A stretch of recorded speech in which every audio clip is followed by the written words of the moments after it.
शुरू करें। सभी पत्रकार बंधुओं को नमस्कार। एक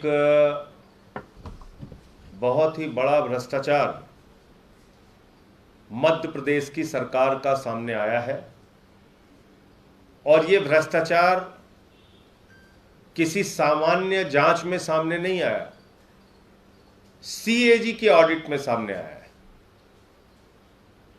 और भ्रष्टाचार हुआ कैसा है ये अगर आप सुनेंगे तो आप हैरान हो जाएंगे। आंगनबाड़ी में, आंगनबाड़ी केंद्रों पर राशन पहुंचाना था, राशन, और उन आंगनबाड़ी केंद्रों पर जो खाद्यान्न पहुंचाना था यह उसमें घोटाले का मामला है। यानी कि मासूम बच्चों को मिलने वाले खाद्यान्न में घोटाले का मामला है। और यह घोटाला उजागर कैसे हुआ? सीएजी के ऑडिट में उजागर हुआ। और कितने का घोटाला उजागर हुआ? मात्र 2 जिलों में 150 करोड़ रुपए का घोटाला सामने आया है।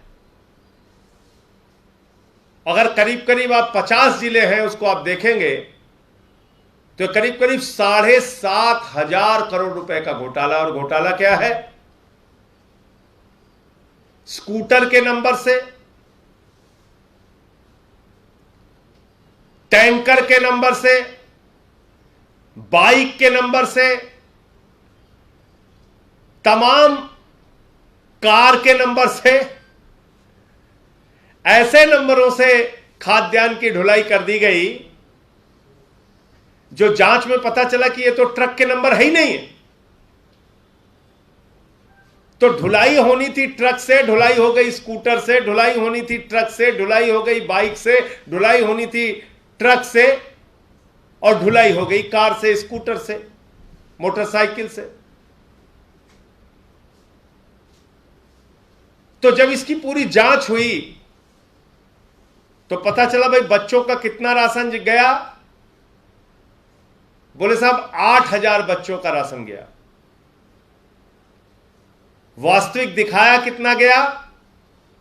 36 लाख लोगों का राशन निकाल लिया गया। 36 लाख बच्चों का राशन निकाल लिया गया।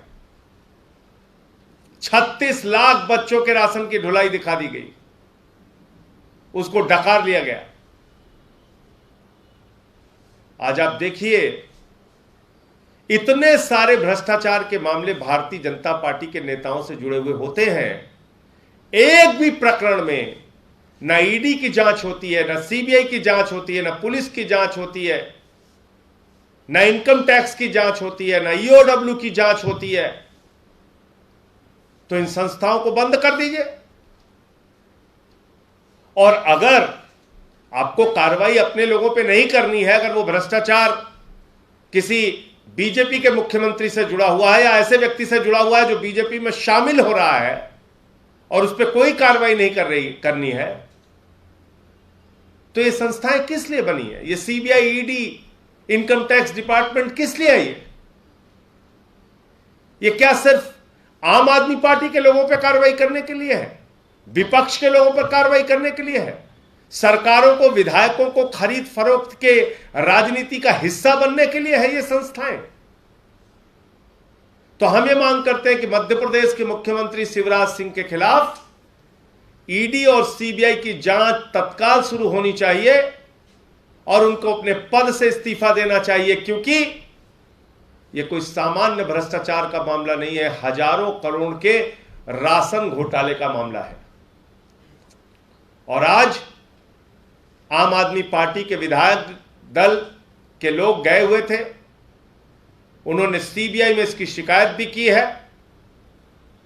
जरा सी भी शर्म अगर मोदी सरकार में है, बीजेपी सरकार में है, जरा सी भी निष्पक्षता वो अपनी अगर सामने रखना चाहते हैं देश के लोगों के सामने, तो इसमें सीबीआई और ईडी की जांच शुरू करा के और शिवराज सिंह जी के खिलाफ कार्रवाई करें और उनके पद से हटाने का काम करें।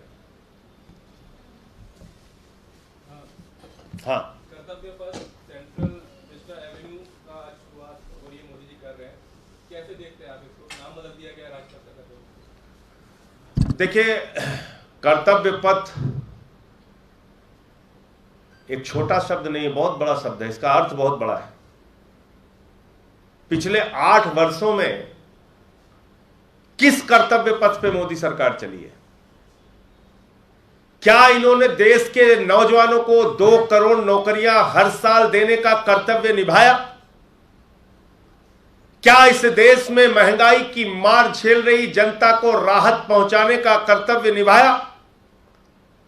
क्या किसानों की आमदनी दोगुना करने और उनके फसल का दाम देने का कर्तव्य निभाया? क्या व्यापारियों की जिंदगी में सुधार लाने का प्रयास किया? क्या छोटे व्यापारियों को राहत देने का काम किया? क्या बुलेट ट्रेन का वादा यह सरकार पूरा कर पाई? मैं पूछना चाहता हूं कि मोदी सरकार ने विदेशों में जमा लाखों करोड़ रुपए का काला धन हिंदुस्तान लाने का जो वादा किया था, क्या अपने उस कर्तव्य को उन्होंने निभाया? तो देश के साथ धोखा पथ पे चल के मोदी जी कर्तव्य पथ का उद्घाटन कर रहे हैं।